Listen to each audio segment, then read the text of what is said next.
No? Patuloy sa ating pag-aaral tungkol sa repentance. At tayo po ngayon ay nasa ano na? The result of repentance. Yan, no? Pag ikaw ay nakapag-repent na, ano ang resulta? Yan, no?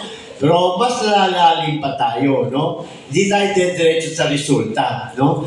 Dadaanan muna natin bago umabot sa resulta. Yan, bago magka-result, no? Basa natin mga kapatid ang ating Bibles in the book of Luke 15, verses 2 hanggang 10. Luke 15, verses 2 hanggang 10. Praise the Lord. Hallelujah. Luke 15, verses 2 hanggang 10. Nakita na ba natin ang ating mga Bibles? Asan ang mga Bibles? Itaas? Okay. Ayoko ng Bibles na nagliliwanag. Mga Bibles na pinipindot-pindot. Minsan nagiging Facebook. Kailan natin ang Bible. Hindi mobile. Praise God. Sabi dyan, no? Luke 15, 2 hanggang 10. And the Pharisees and scribes murmured, saying, This man receiveth sinners and eateth with them. Sining man dyan, si Lord Jesus.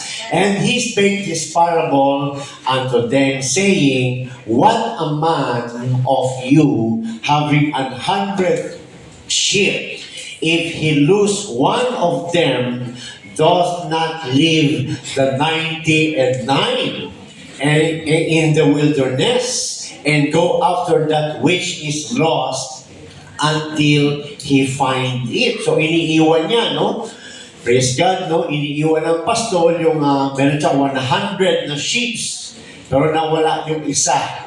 Iniwan niya yung 99 para hanapin yung nawalang isa. And when he had found it, he laid it on his shoulders, rejoicing. At pag nakita niya, ano sabi dyan? Kinakarga niya sa kanyang shoulder. No? Dala-dala niya ng may kagalakan. Yan. Kasiyahan.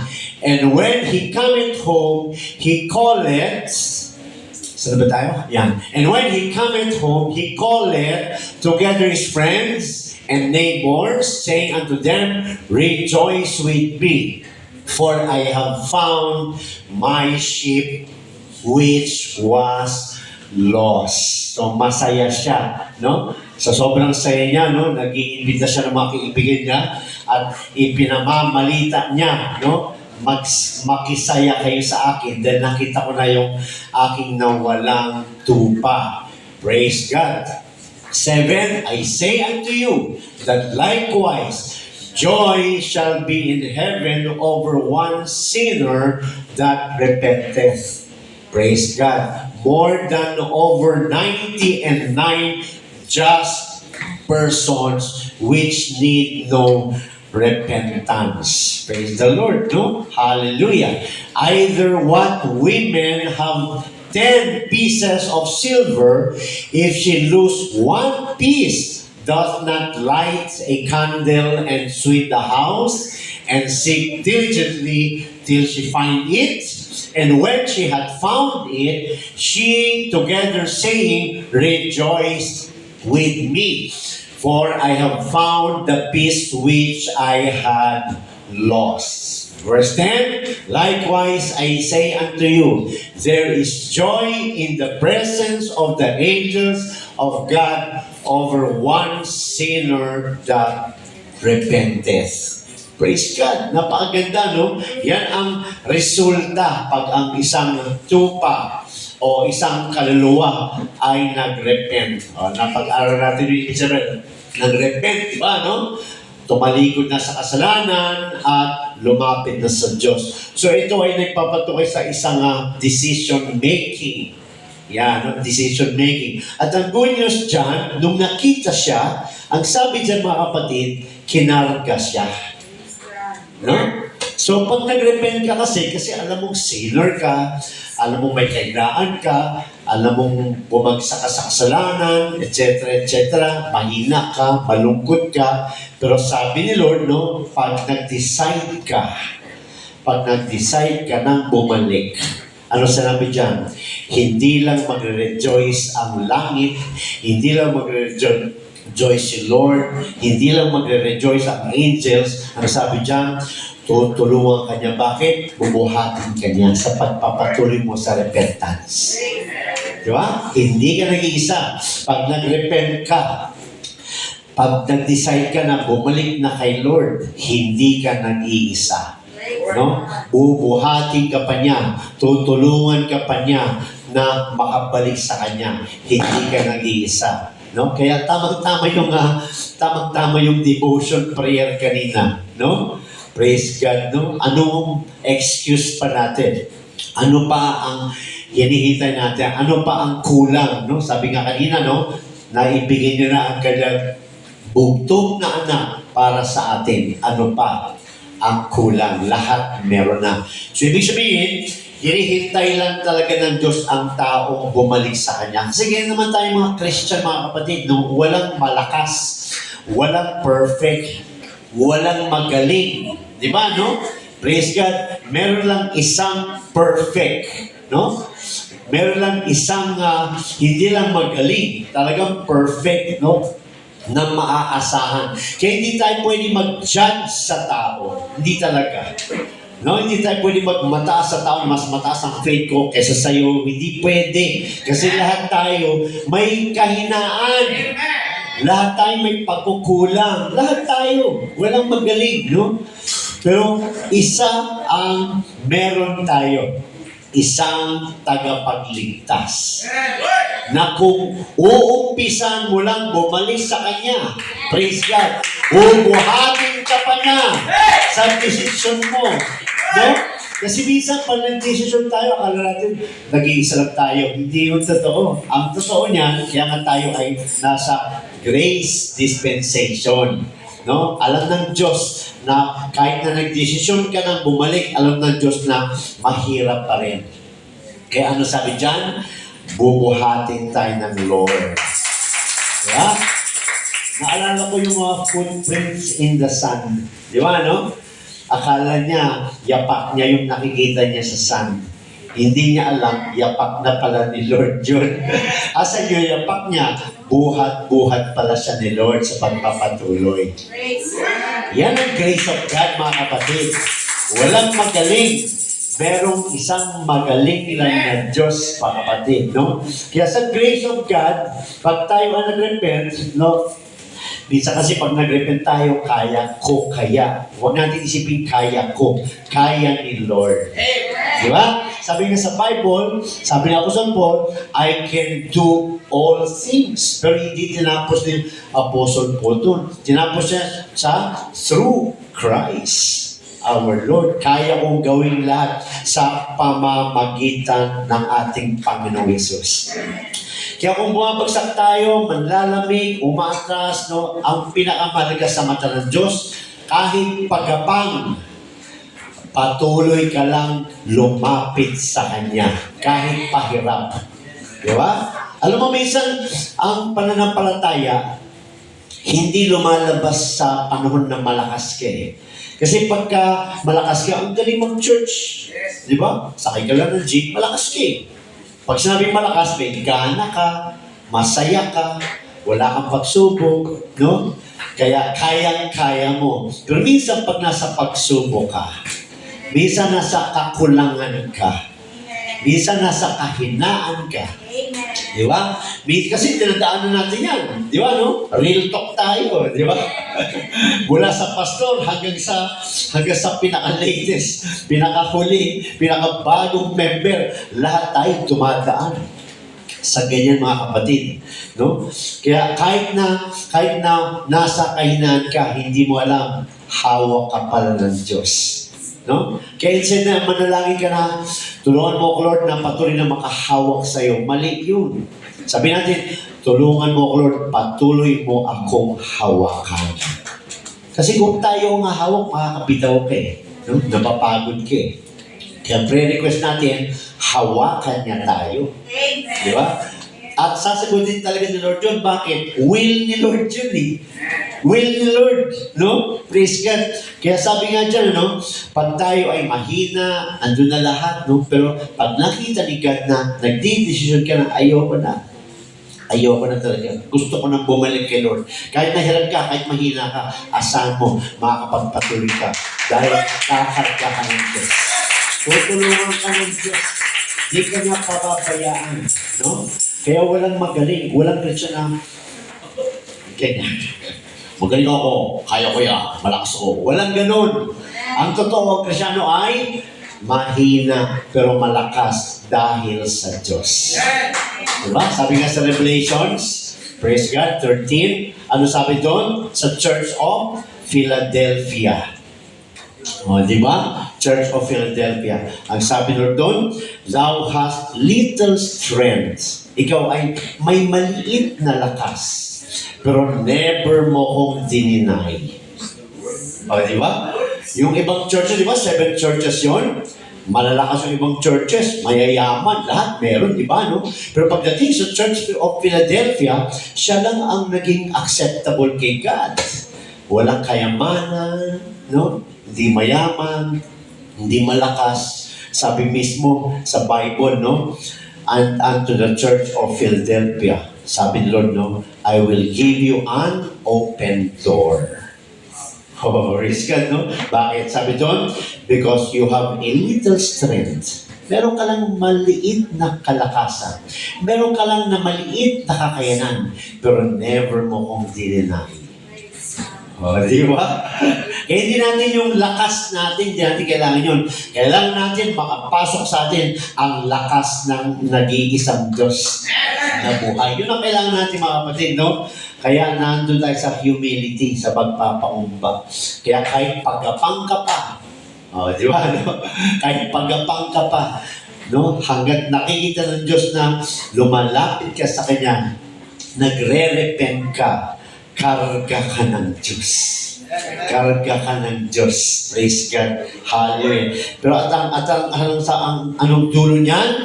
Ang heaven ay nagre-rejoice. Ang Diyos ay nagre-rejoice. Ang hindi mabilang na mga anghel ay nagre-rejoice. Praise God. Dahil sa isang desisyon ng isang kaluluwang mahina, pero nagdesisyon na babalik na sa Lord. Sabi ni Lord, ako bahala sa iyo. Yan. Kakarga kita. No? Hallelujah. Iniwan niya ang 99 na hindi na kailangan ng salvation, mga ligtas na. Praise God. Tayo na mahina, praise God, na nagdesisyon na bumalik sa Kanya kahit pagapang, hindi ka nag-iisa. Hawak-hawak ka. Karga-karga ka ng Diyos. Praise the Lord. Hallelujah. Ito pang isa, mga kapatid, no? So, great joy ang ating first topic. Great joy. Buksan natin sa Luke 15. Umpisa natin sa 12. Yan, Luke 15, 12. Praise the Lord. Luke 15, verse 12. Yan. Sabi dyan, ito yung tungkol sa prodigal son. Alam natin yung story ng prodigal son, pero ang daming lesson dito matututunan, mga kapatid. Sabi dyan, and the younger, bunso, di ba dalawang itong magkapatid? And the younger of them said to his father, give me the portion of goods that falleth to me. Tay, bigay mo na sa akin yung mamanahin ko, yung akin. Bigay mo na sa akin yung para sa akin na mamanahin ko. Sabi ng bunso, give me the portion of goods that falleth to me. And he divided unto them his living. So, dinivide na ng tatay. And not many days after the younger son gathered all together, nakita niya, dami. Ito pala, mamanahin ko. Nakatingin siya sa nakatingin siya sa mamanahin niya. Hindi siya nakatingin sa tatay niya. Sa mamanahin niya, doon siya nakatingin.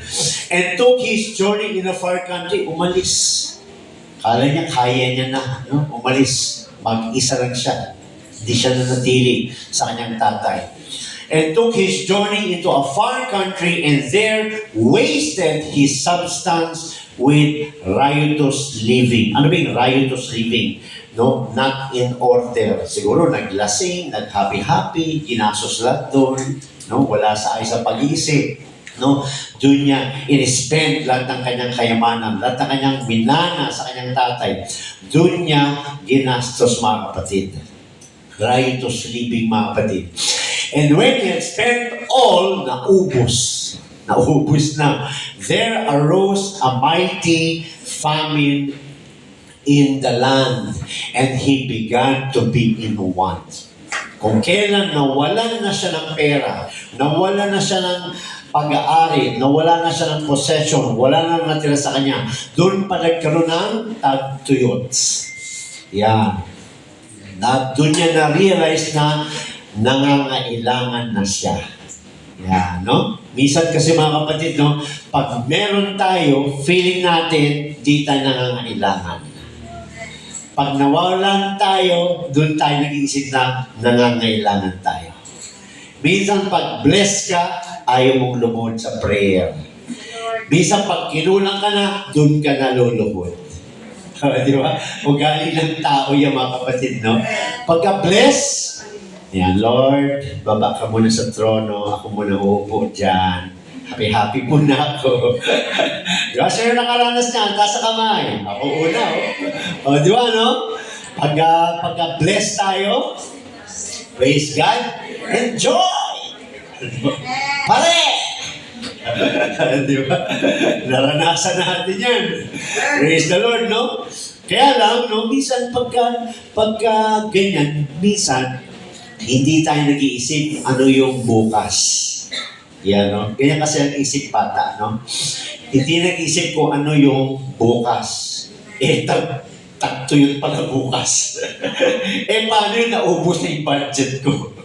Binuhos ko lang sa mga kaibigan ko. Nag-happy-happy talaga ako. Hanggang sa naubos. Yan. Naubos, 14. And when he had spent all, there arose a mighty famine in the land, and he began to be in want. No, minsan di natin na-realize until something happens. Oh, gusto ba natin yun? Gusto ba natin yung aabot tayo sa tapik bago tayo magising? Oh, di ba, no? Bisa kasi pag nagkaasala tayo, dire-diretso lang, walang takot, etc. Pag tinapik na, doon na lang nanginginig. Doon na lang nagigising, no? Doon na lang nakakaalala. Yan, no? Praise God. So sabi dyan, na-realize niya, siya ay nangangailangan. 15, and he went and joined himself to a citizen of that country, and he sent him into his fields to feed swine. Kita mo, no? Anak siya ng mayaman. Anong ginawa niya? Pumunta siya sa isang lugar na hindi siya kilala. Samantalang kilala siya sa pamilya niya. Mayaman sila. Pero dahil sa kanyang flesh, dahil sa kanyang desire, mas pinili niyang iwanan yung meron sila at mag-solo siya. At ano nangyari? Praise God, dumating yung panahon na nagkulang na siya, dinala niya sarili niya sa isang lugar na hindi siya kilala. At ano dyan? Naging taga-pakain siya sa mga baboy. O, di ba? Praise God, yun ang naging trabaho niya. Samantalang tatay niya, ang yaman-yaman. Bakit? Nagmadali kasi siya, no? Kaya yung mga nagmamadali dyan, dapat dahan-dahan lang. Dahan-dahan. Bantayan ang puso. Huwag magmadali. Praise God. Amen. Hallelujah. Hindi lang puso to. Puso to saan? Pag-ibig. Huwag magmadali. Puso saan? No? Hanap ng trabaho. Tapos Sunday may pasok. Huwag magmadali. Di ba? Praise God. Ano pa? Nagmamadali sa mga bagay, mga desisyon na ang dulo, kamali ako eh. Kasi, no? Nakatingin dun sa gusto. nagmamadali, hindi inisip yung, ano ba yung consideration? Pag kinuha ko to, ano kaya mangyari sa akin? Dapat may ganyan consideration. Pag tinanggap ko to, ano kaya epekto? Yan, no? Yung taong ito, yung anak na ito, walang consideration to. Ang kinoconsider niya lang, yung makukuha niya sa tatay niya ngayon. Tapos, bukas makakapag-happy-happy ako. Walang consideration. Yan, sinalubog siya ng taggutom. Ano ginawa niya? Gumagawa siya ng sarili niyang paraan para makakain. Di ba? Hirap. Praise God. And he would fain have filled mahihimatay siya sa gutom pa. Biro mo, samantalang yaman-yaman nila. Naranasan niya mahimatay sa gutom and filled his belly with the husk that the swine did. Naku, pati pagkain ng baboy, yun na rin ang kinakain niya. No? Mamaya, gumaganto ko na rin. Naging baboy ka na. Yun na lang ang kulang. No? Pumareho na. Kaya naman pala niyang bumaba Di ba, no? Kaya lang hindi niya ginawa nung una. Kaya sabi niya, and no man gave unto him, at hindi siya binibigyan. Kahit kaning baboy, kakainin ko na, payag na ako, para hindi ako magutom. Pero hindi pa rin siya binigyan. Praise God. And he came to himself. Ito ang malaga. 17. And when he came to himself, he said, how many hired servants of my father's have bread enough to spare, and I perish with hunger. Yung mga laborer ng tatay ko, breakfast pa lang, marami na silang kakainin. Tapos ako dito, nagugutom. Ito yung pinaka-important part, mga kapatid. Alam nyo, marami nagre-repent. Pero marami nagre-repent na hindi rin nag-iisip. Kaya kahit nabaptize na, nawawala pa rin. Intindihan na natin? Nagkamali siya ng una. No? Ginawa niya yung una nang hindi nag-iisip. Praise God. Pero itong pangalawa, nagawa niya na ng may pag-iisip. Kaya ang lesson dito, no, hindi lang siya. Ang lesson dito, para sa atin din. Dapat isipin mo, bakit ka nagpabaptize? Consideration. Kasi sabi ni mami, sabi ng best friend, sabi ng girlfriend, sabi ng boyfriend, sabi ng friend, lahat talaga. No? Dapat isipin mo buti, bakit ka nagpabaptize? Kaya hindi tayo nagbabaptize dito na hindi nagbabible study. Di ba? Kaya tayo nagbabaptize kasi alam natin, yun yung kabayaran sa ating kasalanan. Doon tayo nalibing. Doon natin natanggap yung cross of Calvary. No? Dapat meron tayong consideration bakit natin ginawa yun. Kasi yung iba, gusto lang magpabaptize tapos happy-happy pa rin. Kaya nawawala. Kailangan isipin bakit ka nagre-repent. Yan. Kasi sabi niya, no? He came to himself. Ano yung he came to himself? Nagising siya. Na-realize niya yung pagkakamali niyang nagawa. Ganun din tayo, mga kapatid. Kaya tayo nagpabaptize kasi na-realize natin, nung dumating sa atin ang Word of God, na-realize natin na pag hindi tayo nagpabaptize, hindi ka bayad, ang dulo mo, imperno, death. Di ba? Kaya natin ginawa yun. Kaya ang repentance ay isang decision making. Pero bago ka makapag-decide, nagkaroon ka ng realization. Bago ka nakapag-decide, dumating sa iyo ang pangungusap ng Diyos. Yun yung Word of God. Nung dumating sa iyo ang Word of God, dun ka nagising. Yun yung nakalagay sa Ephesians 1:13. Yung sinabi ni Paul sa mga pinagtayos ni John. Diba? Sabi na ni Apostle Paul sa Ephesians 1:13, after ye heard the word of truth, pagkatapos yung narinig ang salita ng Diyos, ang katotohanan, nanampalataya kayo. Diba? So, itong pinaka-message dyan, mga kapatid, no? Baptized kayo in Jesus' name, you have received the Holy Ghost, you have repented, but don't forget all that began in hearing the Word of God.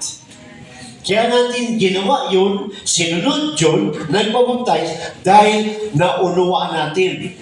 Dumating sa atin ang Word of God, na-realize natin yung sinabi ng Diyos na the wages of sin is death. Na-realize natin, dumating ang salita ng Diyos, so nagising ka. So, etong nangyari sa kanya, na-realize niya.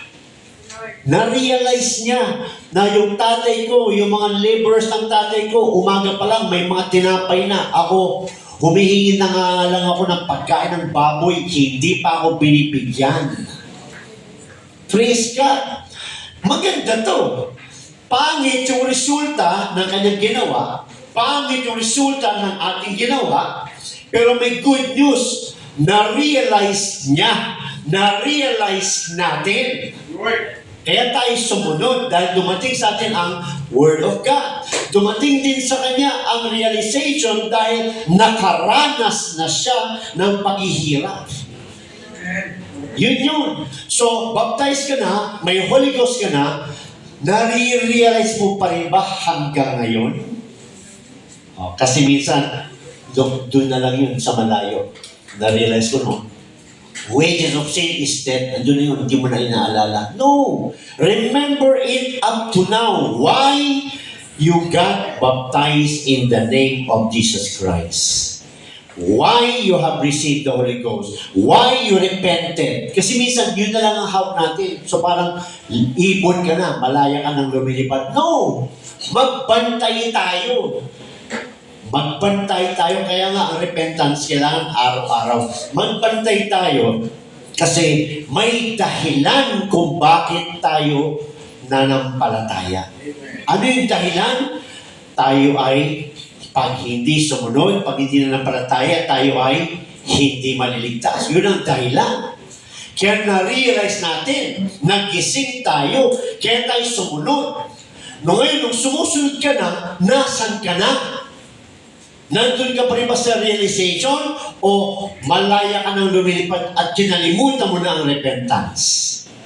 Kasi may mga Christians na baptized in water in Jesus' name, have received the Holy Ghost, yet went back to sin. Nawala ang realization. Ligtas ba yun? No. Sabi nila, once saved forever? No. Romans 8:14, they that are led by the Spirit of God, they are, naka-indicate, the sons of God. So, hindi joke. Hindi joke. So, pag Christian ka na, baptized ka na, binayaran ka, tinatangan ka na, may Holy Ghost ka na, dapat led ka na ng Holy Ghost. Dapat nagpapasakot ka na sa Holy Ghost. Pero kung sakang ka, ayun na naman si sakang. Sakang na naman. Dapat piki. Isa na lang. Di ba, no? Itong good news, na-realize niya. Nung na-realize niya, ano sabi niya? I will arise. Hindi pwede ito. King David, nung na-realize niya na hindi pwedeng tago ako ng tago sa kuweba. Lalabas na ako. Di ba? Papatalo ka ba sa kalaban? Papatalo ka ba sa devil? Pagpapalit mo ba yung birthright mo? Hindi pa nga nag-rapture, nagpapatalo na tayo dito sa lupa. Di ba? Praise God. Hallelujah. Kasi sabi niya, no? 18, I will arise and go to my Father. Na-realize niya. No? So, importance no, sa repentance up to now is the realization. Yes, bayad ka na. Saan? Sa old nature. Sa iyong nature as a sinner. Bayad ka na. Yung history mo, yung past mo, bayad ka na. No? At binigyan ka na ng power to live in the Holy Ghost. Kaya questionable if you are living in the flesh. Di ba? It is a question. No? You've been baptized, your history has been erased, praise God, and you have received the power to live righteously, yet you are in the flesh. What's happening? Amen. Diba? Maganda yung gato. Buto-buto. Diba? Hindi pwede puro tayo marshmallow. Kailangan buto. Diba? Bakit? Rapture is real. Hindi pwede pagkatapos ng graduation, puro ka na lang, sayang, si best friend kasi. Puro na lang sinisisi yung mga pwedeng sisihin. Ano yung reality? Ang reality is about just you and your God and the devil. Tatlo lang ang present. You, God, and the devil. Di ba? So, itong maganda. Nagkamali siya, pero nag-repent siya. Bumalik sabi, hindi na pwede ito. Dahil pag nanatili ako dito, talaga, mamamatay ako. Babalik ako. Tatayo ako. Sabi niya, tatayo ako. Babalik ako sa tatay ko. Yan. Ito bang good news, mga kapatid? Tinitignan lang ni Lord ang first step mo eh. Tinitignan lang ni Lord ang first step natin. Hindi yung second step. Just first step. Tingnan nyo. I will arise and go to my father and will say unto him, Father, I have sinned against heaven and before thee. Yun daw ang sasabihin niya. Praise God. Yung isip pala niya, nakita na ng Diyos yun eh. Because God is an all-knowing God. Hallelujah. And I'm no more worthy to be called thy son. Make me as one of thy hired servants. Yan ang plano niya. 20, action. You see, realization. From verse 18 to 19. Realization. Plan. Decision. Thinking. Mindset. 20, action of your mindset. Oh. Sino ang nagkakasala ngayon? Okay, mag-decide ka na. Okay, actionan mo. Verse 20. Actionan mo na. Sino ba sawa na dito magkasala? Di ba nakasawa? Kapagod? Paulit-ulit? Nakainis ka na? No? Until na lumapit ka ulit kay Lord Jesus, hindi mo kakayanin mag-isa. Hihingi ka na lang ng pagkain ng baboy. Di ba? Praise God. 20, and he arose. Ano sabi niya sa 18? I will arise. 20, and he arose. His mindset was put into action. Huwag natin isipin yung mga sinasabi ng mga tao. Kasi kanya-kanya yan eh. Dami kasing marites. No? Mga marites, nagpapahina sa atin yan.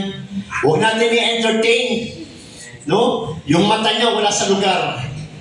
Bakit nakapokus sa'yo? Nakapokus sa'yo.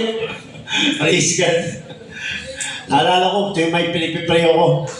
No? Nakapatiran na pag nagkamali, pinipipray ko. Isa lang sinasabi sa akin ng Diyos at nakakaya. Sabi ni God, I forgive. Isa kasi nagdidesisyon na hindi siya pwede. Pero pag pinipray mo na, sagutin ka ng Lord, I forgive. Nagpapatawad ako. Papaalala niya na lang si King David, lahat. Pinapatawad niya na si Peter. Ikaw nga, no? Bakit ka magdidesisyon sa isang pagkakamali niya? No? Bakit mo tatanggalin sa listahan? Hindi. Let the Lord choose. Diba? Praise God. Kaya sabi niya, no? Mindset. Verse 20. And he arose and came to his father. Inaksyonan niya yung kanya na-realize. Action. Praise God. But when he was yet great way off, look at this church. Hindi pa siya umaabot sa tatay niya. Malayo pa siya sa tatay niya. Ano nakita niya? Tatay niyang sumasalubong na sa kanya. Di ba? Hindi pa siya umaabot. Ibig sabihin, ano yun? Mula nung umalis siya, hanggang sa pabalik na siya, ano ibig sabihin nun? Laging nakadungaw ang tatay niya sa bintana. Laging nakaabang ang Diyos sa ating pagbabalik. Nakatouch. No? Praise God. No? Pabalik pa lang siya. Sabi nga dyan, no? And he arose and came to his father, but when he was yet, a great way off, malayo pa. His father saw him. Nakita na siya. Paano siya makita ng tatay niya kung tatay niya nagiging busy sa ibang bagay? No. Ang tatay niya, busy sa kakahintay sa kanya.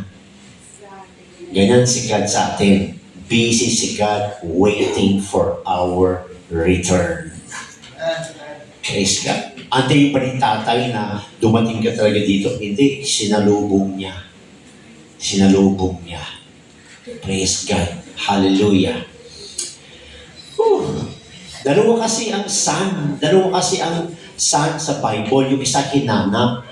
Bakit hinanap? Nawala yun eh. Hahanapin mo talaga yun, nawala eh. Ito hindi, nagrebelde to. Hindi hinahanap yan. Kaya minsan, Pastor, ba't di mo puntahan? Nagrebelde. Hindi ko yung pupuntahan. Ang kailangan niyang maranasan, realization muna. Pero sinisigurado ko, pag nagsisi siya, open arms ako. Ganyan yun mga kapatid. Dalawa. Kaya ito, ganito nangyari. Na-realize niya, nagkaroon siya ng mindset, papunta pa lang siya sa tatay niya. Praise God, sinalubong na siya. Yan yung grace of God. Hindi ka pa nakakapangalawang hakbang, kinuha ka na ng Diyos. Hallelujah. Kasi sabi diyan, he arose and came to his father, but when he was yet a great way off, his father saw him and had compassion. Praise God. Habag. And ran. Tatay pa niya ang tumakbo papunta sa kanya. Baliktad. Kung excited kang mag-repent, kung excited tayong bumalik kay Lord, mas excited si God yumakap sa'yo. Kaya huwag ka nag-discourage. Wala yan. Ang labig na yun. Wala yan. Hindi. Huwag natin i-judge. Magre-repent yan. Bigyan natin ng time maka-realize. Magre-repent siya. Pag nakita niya, hindi niya kaya mag-isa. Yeah. Di ba? Lahat naman tayo nakaranas din. Naranasan ko kaya yan sa abroad. Tumigil din ako. Praise God, no?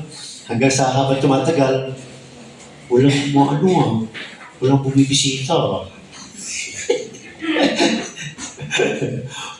Di nila ako lang, hindi ka, rebellious ka eh. Hanggang sa, i-aaral ni Lord na ma-realize mo na mali yung ginawa. Sige, pakapala na ng mukha to. Hello. Pakita ka na ulit. Demonyo lang naman na nagsasabi siya na, hindi ka nalalaminis. Hindi ka na kailangan doon.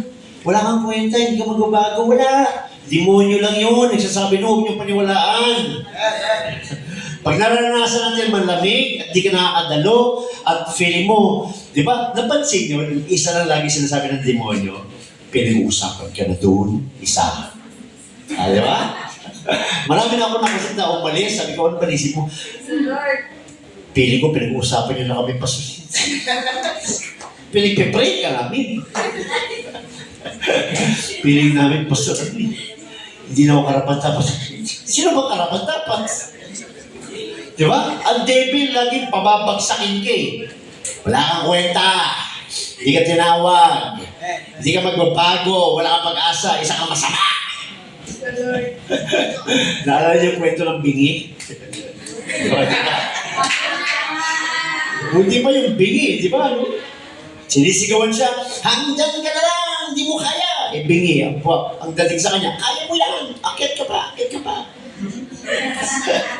Kaya maganda yung may kapansanan. Bakit? Sa kapansanan natin, kumikilos, lumalabas ang kapangyarihan ng Diyos. Kaya yung mga nagmamalaki na, kaya ko, malakas ako, walang kapansanan, perfect ako, delikado yan. Biglang bagsak yan. Pag bumagsak yan, mabigat-bigat yan. Di ba? Pero yung mga may kapansanan, hindi babagsak. Bakit? Nasa baba na eh. Nasa baba na. Hindi na siya babagsak. Kailangan niya lang pagtaga-angat. Yan. Eh yung feeling perfect. Mataas-taas yun. Pag ito nagkamali, kanabog talaga to. Feeling niya, perfect na siya. Feeling niya, malakas na siya eh. Meron bang malakas na hindi nagkakamali? King David, anointed of God, bumagsak. King Saul, pinili ng Diyos, bumagsak. Samson, pinakamalakas, bumagsak. Di ba? Praise God. Si Jesus bumagsak. Hindi nila kayo pabagsakin si Jesus. Kaya si Jesus ang kailangan natin. Dahil si Jesus ang tagahila. Diba? Praise God. Sabi nga, the pull is stronger than the push. Praise God. Naalala ko, message yun ng pakinggan The pull is stronger than the push. Praise God. No? Yung angkor ng bangka, baka yun, mabigat. Diba yung mga barko, parang hindi umalis. Pag nakaparada na, may angkor na bakal yun. Going down, that's pushing.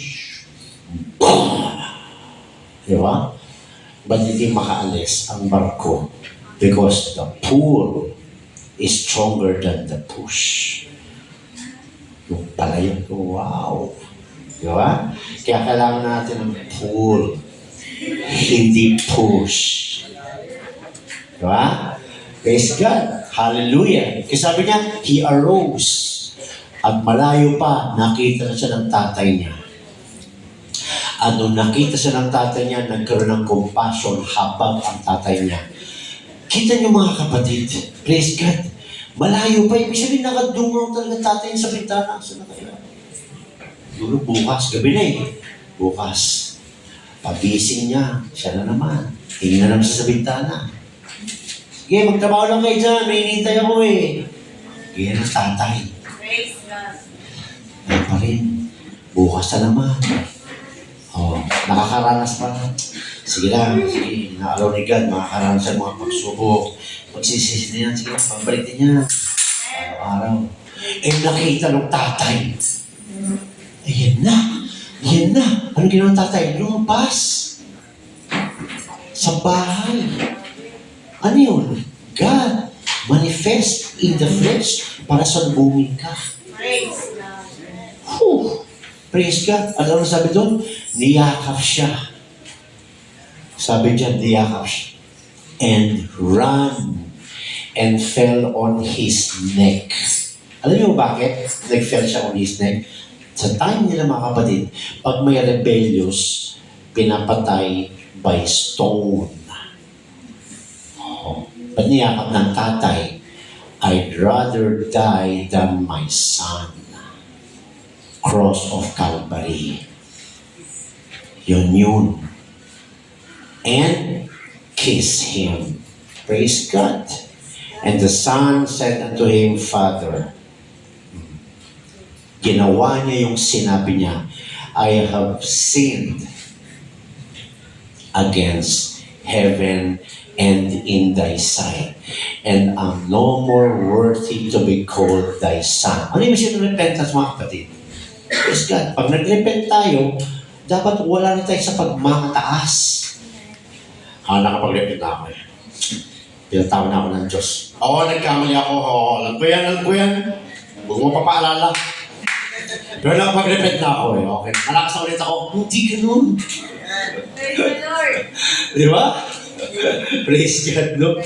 Pag nakapag-repent na tayo, dapat tayo ay nasa lowly spirit na.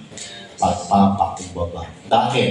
Pinakita sa atin ng Diyos, pinatunayan mo sa iyong sarili, without Christ, kung wala si Lord, wala ako dito ngayon.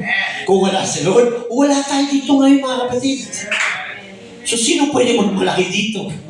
Wala. Di ba? Kaya nga, no? Binigyan ni Lord ng kanyang bugtong na anak. Who can be against us? Wala. Bakit? Si Lord ang mediator natin. Si Lord ang tagapagtanggol natin. Kung wala tayong tagapagtanggol, kaya-kaya tayong panain ng devil. Di ba?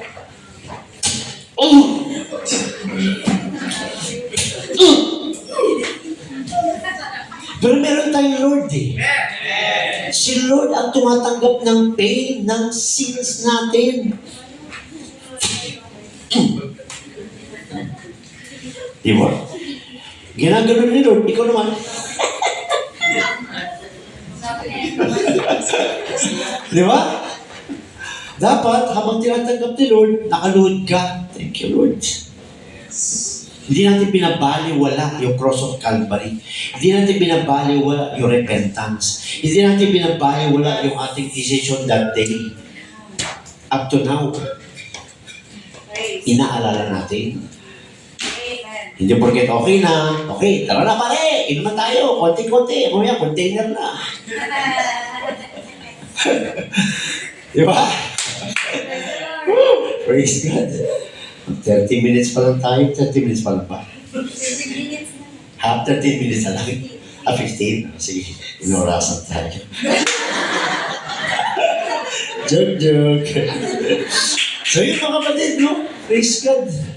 Sino ang may tatay na ganyan? Amen, Lord. Ano sabi dito, no? Nagsisi siya, nagsalita siya sa tatay niya, humingi siya ng tawad, umamit siya. At doon na, ano sabi sa Hebrews 4:16? Come unto the throne of grace, no? Na bold, walang tinatago. Ganyan ang ginawa ng son, umamit, humingi ng tawad. Ano sabi sa 22? But the father said to his servants, bring forth the best robe. Ganun ka nakasama, di ba sabi Lord, kahit gano'n ka pakapula, papuputiin kita.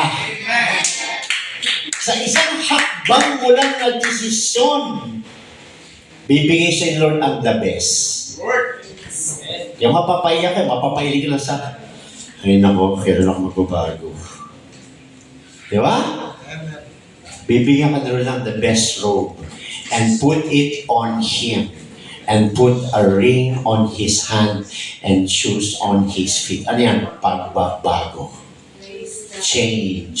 Dati wala kang robe. Binigyan ka na ng robe. Ano yun? Covering. Praise God. Water baptism in the name of Jesus Christ. Galatians 3:27. Pag nabaptize ka, masabi diyan, binihisan ka na ni Kristo. Praise the Lord. Hallelujah. Ano pa sabi diyan? And put on him and put a ring on his hand. Royal. Symbol ng royalhood. Paano yun? Paano ka magiging anak ng King? Holy Ghost. And shoes on his feet. Magkakaroon ka ng bagong lakad sa buhay mo because of the power that has given to you. Praise Magbabago na ang lakad mo. Kaya tayo narito ngayon. Amen. Praise God. Magaling ba si Brother Kian? Amen. Dahil kay Lord. Amen. Magaling ba si Brother Jiro? Amen. Yes, magaling gumawa ng kape. Pero dahil kay Lord, nakakagawa siya ng kape sa atin. Amen. Diba? Lahat ng to, kaya natin nagagawa to because of the Lord. So walang, akong pinakamagaling. Wala. Lahat pantay. 1 John 1:9, ang ating Diyos ay just. Pantay. Yan, no? Praise God. At sabi niya, and bring hither the fatted calf, and kill it, and let us eat and be merry. For this my son was dead, and is alive again. He was lost, and he is found. And they began to be merry. Diba? Sabi sa Matthew 8, ayaw mo mga patay, maglibing ng kanilang mga patay. Bakit? Unbeliever, di pa nakapag-repent.